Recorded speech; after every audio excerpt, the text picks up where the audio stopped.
The Quick and the Dead represents a more reined-in presentation from Sam Raimi, with signature flourishes but presented in a less manic style than his two previous works, Darkman and Army of Darkness. There's a lot to like about this Western in the way it embraces and challenges the genre. It's definitely a mixed bag, but something I think is overall a delightful and well-made picture. The lady, Sharon Stone, arrives in the Old West town of Redemption with revenge on her mind. The place is ruled over by wealthy outlaw John Herod, Gene Hackman, who hosts a quick draw competition that will pit a host of gunslingers against each other. Herod seems obsessed with forcing his former protege Court, Russell Crowe, into renouncing his pacifist priesthood vows and returning to the fold as a bloodthirsty killer. Herod is not so enthusiastic about the kid, Leonardo DiCaprio, a young man who claims to be his son and wants to prove his worth in the shootouts. All the while, the lady simmers in the background and keeps hesitating to strike out at Herod, knowing that when she draws blood, it will change her forever. I have to admit I've never seen a Western with a quick draw tournament at the center of the plot. The revenge arc from the lady is pretty standard for the genre, but this competition is a fabulous and fun thing to center the story around. It allows the presentation of a diverse, almost comic book-like cavalcade of shooters. You have Ace Hanlon, Lance Henriksen, a Bill Hickok-modeled fraud whose reputation inflates his skill. There's Spotted Horse, a Native American whose body has been riddled with the white man's bullets yet still stands. Scars is an escaped convict still in his prison stripes with brutal slashes across his face.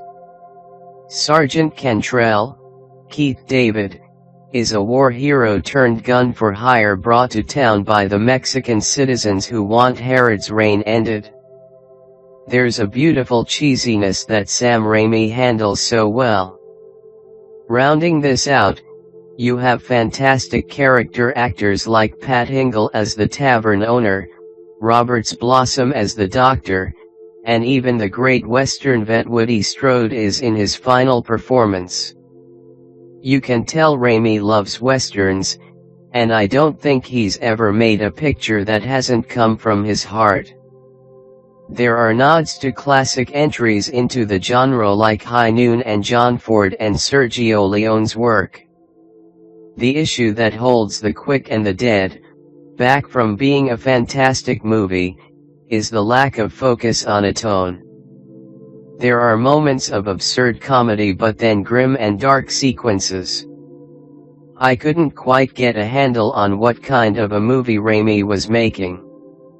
He has all the pieces assembled but doesn't know how to fit them together right to create the product he has in his head. I think the idea of a Western using the filmmaking techniques seen in The Evil Dead and Darkman is a wonderful idea, but something went wrong in the mix here. I think having a female protagonist was a great idea because it adds another layer of menace to the story. The audience anticipates it, and Raimi handles it well. Women in this time were always under the threat of sexual violence. The lady doesn't have too close of a call with it, rebuffing the grotesque scars right in the first act and using her sexuality to get close to Herod, but not too overtly.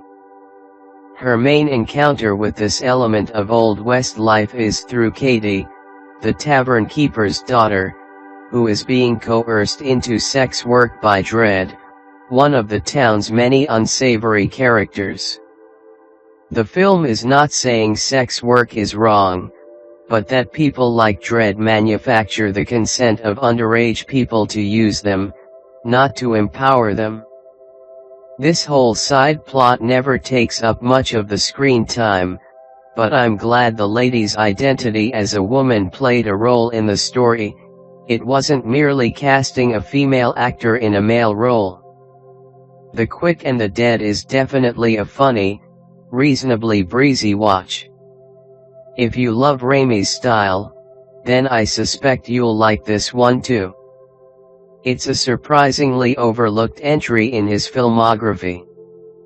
It is most definitely worth a revisit and offers the same sort of colorful and, at times, absurdly comic tone of the director's other works.